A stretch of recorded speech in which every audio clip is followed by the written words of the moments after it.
What's up mga ka-watchers? This is your Sir Nikolai, and today I'm going to unpack another literary approach, and this is the reader-oriented theory.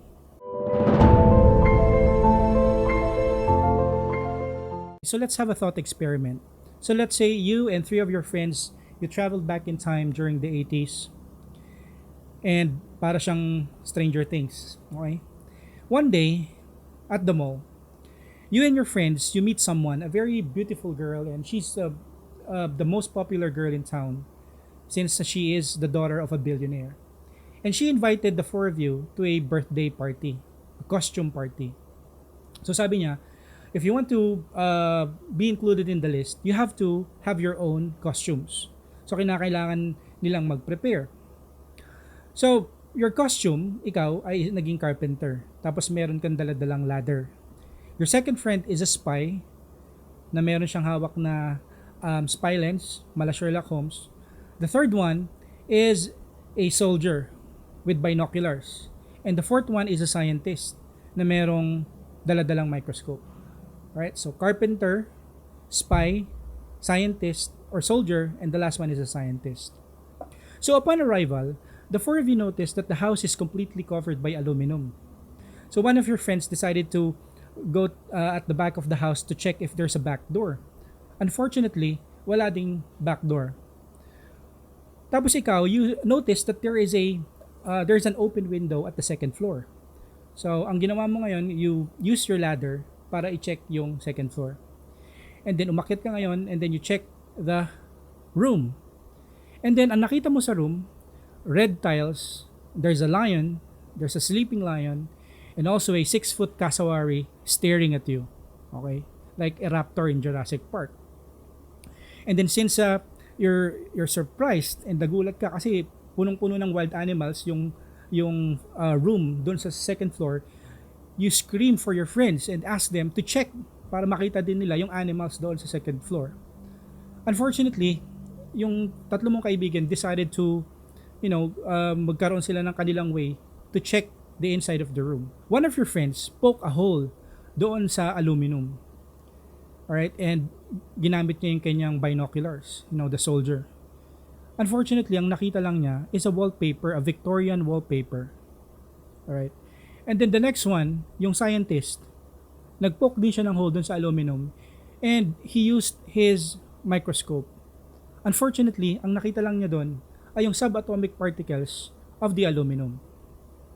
And then the last one, the spy, also poked the hole, and then ginamit niya yung kanyang spy lens. And ang kanyang nakita lang is the fingerprints embedded in the aluminum. Okay, so what is the point here? So according to Henry James, one of the greatest novelists of English literature, according to him, that this house represents the different perspectives of different readers of a particular text. Right? So like the four children, with different distinct perspective and impression, a literary text is also susceptible to multiple levels of interpretation. So in literary studies, this is what we call the reader-oriented theory. And however, since even if we call this as a theory, there is no a unified body of theory or a single methodological approach. But the basic assumption of this theory is that interpretation is created by the interaction between the text and the reader. And how about the author?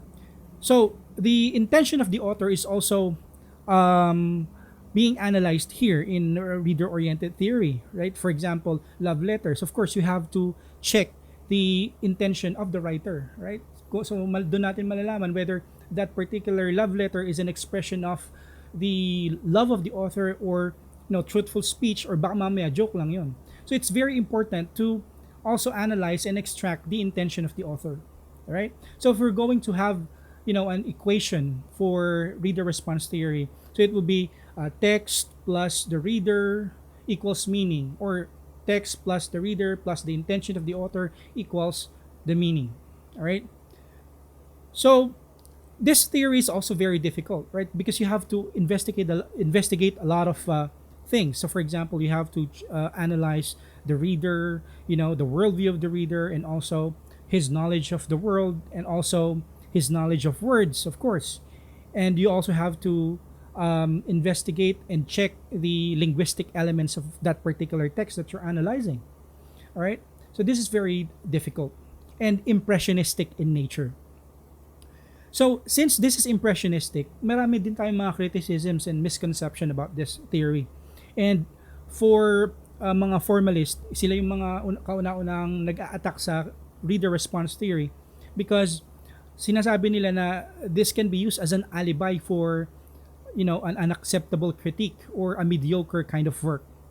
Kasi nga it's impressionistic in nature. Pwede nating sabihin na because even if your work is bad, you can just say that's my impression of, or that is my view of the text, or that is how I interpret the movie. All right, so nagiging alibi siya. So another thing for these formalists, sabi nila yung ginagawa ng mga reader response or reader oriented critics ay tinatawag na intentional fallacy because they also ask or look for the intention of the author, and yun ay affective fallacy din siya because you're also checking and extracting the the impression and the effects of the literary work doon sa reader. Eh ang sabi ng mga formalist, ang meaning wala doon sa reader, wala din doon sa writer. Ang meaning ay nagre-reside doon sa mismong text. So they view or they consider the text as something autonomous, detached from the writer and detached from the audience or reader. All right. And finally, this theory champions the power of human consciousness and human generation. So this brings to the mind the work of a well-known physicist, John Wheeler. All right, you can Google him up. And his claim is like this. This is an oversimplification of the claim. So for example, you go outside and you look at the stars, and syempre may makitang starlight. And according to John Wheeler, this starlight na nakita mo sa isang particular star has been cruising along the universe, the galaxy, for almost, let's say, 30 million years. And that light would not have been emitted if you are not there at that particular time. Right? So that's weird, right? So the point here is that the relationship between consciousness and reality is not straightforward. In other words, literature is nothing without the reader. That's the point. If you reach this stage, meaning you like this channel, so you hit that subscribe button and you watch out for my next videos. See you next time.